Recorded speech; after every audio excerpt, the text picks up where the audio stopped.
Firing की है उसके बाद ज़रा कशीदा सूरत हाल है। तो नूर ज़मान अचकज़ई जियो न्यूज़ के नुमाइंदे, इससे पहले भी उन्होंने वहाँ से ताज़ा तरीन ख़बरें भेजी थी। अब उनसे बात करते हैं। नूर ज़मान, किस वक्त हुई है फायरिंग और क्या इसके बाद किया गया है कानून नाफिज करने वाले इदारों की जानिब से?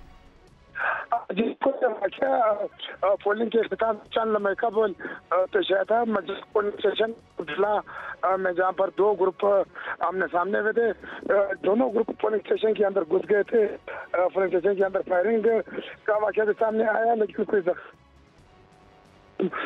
एसपी और पुलिस जो है वो इस वक्त पुलिस स्टेशन पर मौजूद है।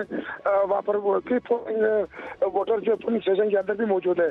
पोलिंग का अमल मुअत्तल हुआ है 5 बजे से पहले, लेकिन दूसरा ग्रुप जो है वो इसरार कर रहा है कि जो पुलिस स्टेशन के अंदर वोटर है वो खास करेंगे, लेकिन इंतजामिया जो है अब बातचीत कर रहे हैं, मुज़ाकरात कर रहे हैं दोनों ग्रुप। जी, नूरज़मान अचकज़ई तफसील बता रहे थे। किला अब्दुल्ला में मुसल्लह अफराद ने पोलिंग स्टेशन पर फायरिंग की है, जिसके बाद इलाके में कशीदगी की सूरत हाल थी। मज़हर अब्बास साहब ने भी कुछ नाखुशगवार वाक़यात की जानिब इशारा किया। तो अमन अमान की ज़िम्मेदारी जिन शख्सियात पर आयद होती है उससे मुतालिब क्यों सवाल उठा रहे थे। महमल सरफराज हमारे साथ है। महमल, तमाम ही इलेक्शन की अपनी अहमियत है, ख़ास तौर पर जिस तरह चकवाल के इलेक्शन की भी अपनी अहमियत है। गुजरात, वज़ीराबाद, नारोवाल की नशिस्त पर भी इलेक्शन लड़ा जा रहा है। भक्कर है, शेखपुरा है, रहीम यार खान है, डीजी खान है।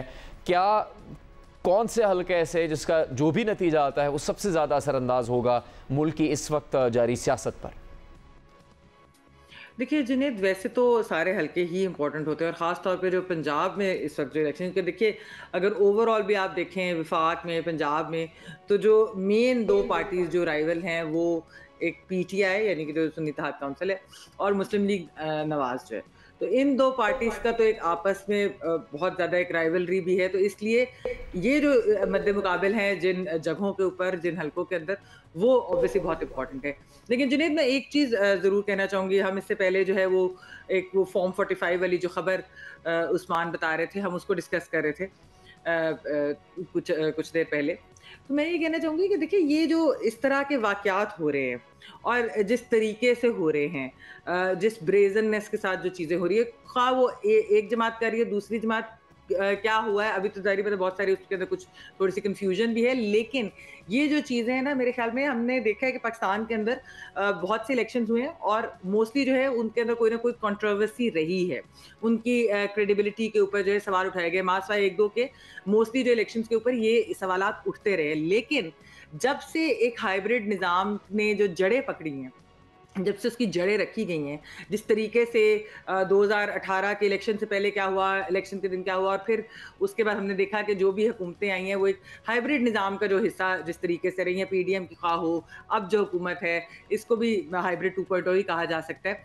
तो और जिस तरह 2024 के इलेक्शन में भी कंट्रोवर्सी हुई, तो ये एक बहुत अहम चीज़ है सियासतदानों के लिए जो इलेक्शन लड़ते हैं, जो इलेक्शन लड़कर हमारे रिप्रेजेंटेटिव बनकर वो असेंबलियों में आते हैं, उनके लिए ये चीज़ बहुत अहम है कि क्या वो चाहेंगे कि ये हाइब्रिड निज़ाम जो है इसी तरह रहे और ये जो इलेक्शंस की एक क्रेडिबिलिटी है और जिस तरीके से ये सब कुछ होता है, जो सवाल उठाए जाते हैं, तो क्या ऐसा होना चाहिए या फिर सारे सियासी जमातों को इकट्ठे होकर मिल बैठकर इसको रोल बैक करने के बारे में सोचना चाहिए।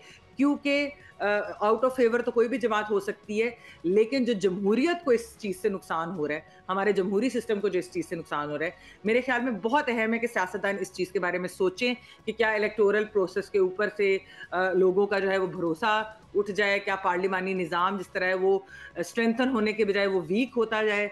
वैसे तो जमहूरियत है, लेकिन आपको पता है कि हाइब्रिड और जमहूरियत जो है उसमें बड़ी कॉन्ट्रडिक्शन है इस चीज़ में। तो मेरे लिए ये बहुत एक अहम चीज़ है, एक अहम सवाल है सियासतदानों से जो इलेक्शन लड़ते हैं। ठीक, सही है। महमल का मौक़िफ़ आपके सामने है।